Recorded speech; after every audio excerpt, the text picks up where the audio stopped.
How to deal with a river suckouts.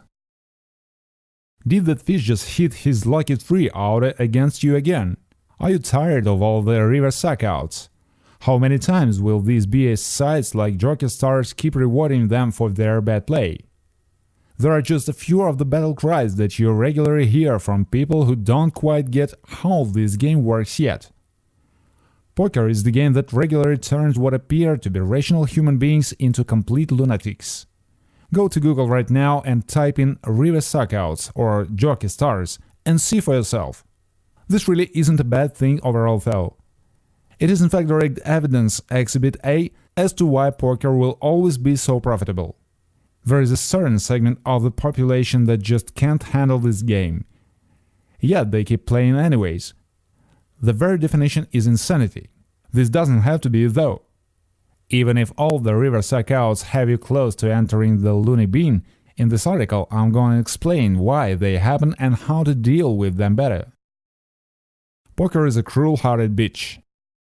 The real core of the problem lies in expecting poker to be fair, or that after a certain while it owes you something. Much like everything else in life, this clearly just isn't the case. Poker is simply a game of mathematics and odds. It is a cold-hearted bitch who does not care about you or your feelings. Anyone who has ever been through a lengthy downswing will know this. I have been through several that lasted over 100,000 hands myself. This is the equivalent of a month or 2 of regular play online or a year for somebody who plays live, where I literally could not win a hand to save my life. I'm not gonna lie, I was close to losing my mind on all of those occasions. And the biggest reason why was because I could not accept the fact that the bad beats, suckouts and coolers really could keep continuing for weeks or even months on end. I felt like after running bad for a while that I had paid my dues. Funny joke, poker gods. Now gimme what I'm owed. Gimme the highest set or the aces over kings for once. Let me hit a flush draw once in a while instead of it always being them. But of course this simply isn't the way that the game works. That fish who has been getting lucky against you all night will still hit his gunshot straight draw against you by the river. Exactly 16 and 4% on the time over the long run. To put it another way, this is roughly 1 out of every 6 times.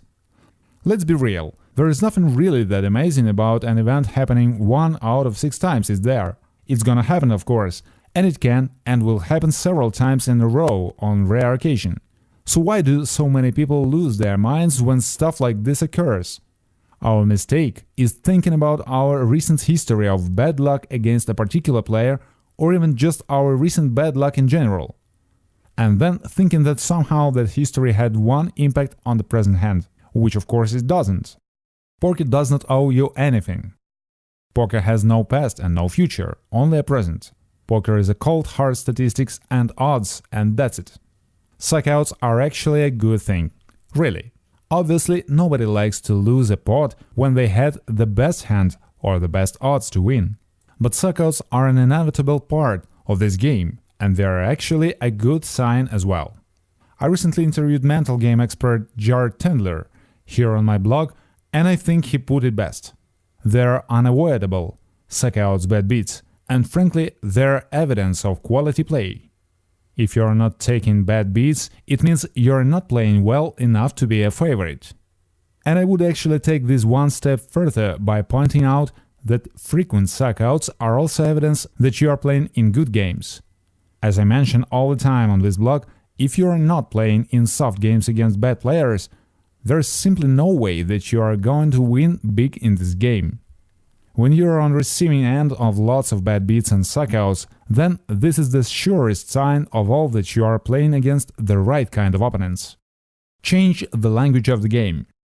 The very language that we use in this game is often at the heart of why we have so much trouble accepting losses, when we had the best hand as well. Just think about terms like suckout, setup, bad beat. All of these phrases are pejorative in meaning. They make it sound as if somebody has personally harmed us or if the game itself is conspiring against us to fail. And so therefore these phrases tend to just reinforce the negative ways of thinking that we all have when things go bad. And so therefore these phrases tend to just reinforce the negative ways of thinking that we all have when things go bad for a really long time at the poker tables. They also aren't an accurate depiction of reality. Nobody sucked out on you. They just hit their mathematical equity in the hand. You are not set up to fail when you ran your trips into a full house. Actually, this is just a common occurrence in poker. Situations like this are often the very reason why we play big pots, and everyone will get their fair share of being on the winning and losing side in the long run. And finally, nobody bad beat you. Seriously, who came up with these bizarre terms in the first place? The other person simply had a certain amount of outs, card that would allow them to win the hand. And this translates into a mathematical percentage. Their mathematical percentage to win happened to come through in this particular instance. Keeping your sanity when you seem to run bad forever. Now, of course, no matter how many exercises in logic, mathematical analysis, or semantics that I write about here will not change the fact that poker is an absolutely brutal game sometimes. I was just reading the rumors that Tom Dwan may have lost a $20 million pot earlier this year in Macau by running middle set into top set and is now teetering on the brink of buster. This makes me sad if true, although I'm sure he will rebound. He's a great player and someone who inspired me a lot back in the day. Poker really has no heart and no soul. And what's even worse, nobody else cares about your results either.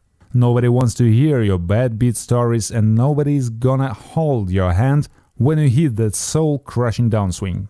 This is a seriously cutthroat business, and one of the most individual, selfish perhaps even, pursuits you can be involved in. I personally see this as a positive though. I have never really been a fan of team sports or working for somebody else.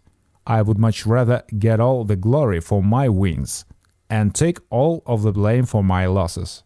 So I see poker more as a personal challenge than anything else. And since poker is the game played against other people, I see it as an opportunity to make better decisions and react better to adversity than everybody else. As the mental game expert Tommy Angelo famously stated, this reciprocality is indeed the cause of all profit in poker. Poker is the greatest life coach you will ever have. After more than 10 years in this game, I still have a deep passion and respect for it. And this is not because of all the money I have made playing poker, or the writing career that has also flourished because of it. No, it's because this game taught me many powerful life lessons at a relatively young age, especially when I went pro for the first time fresh out of university at the age of 24. I had to learn things like work ethic, emotional control, self-discipline, and perseverance on the fly. When you rely on this game to pay the bills, you tend to learn stuff like this real fast, or else you starve. You stop all complaining and making excuses, and you just grind hard every day. You hustle and you succeed. And frankly, if you can build the mental fortitude to handle this crazy game over the long run, then you will probably be successful in many other areas of life as well. Embrace the madness and the adversity that poker will bring your way. You will get mad and you will get frustrated at times. Don't even bother trying to be perfect. Take time off if you need it.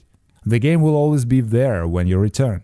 However, see poker as more of a personal challenge to better yourself and react better than the next guy.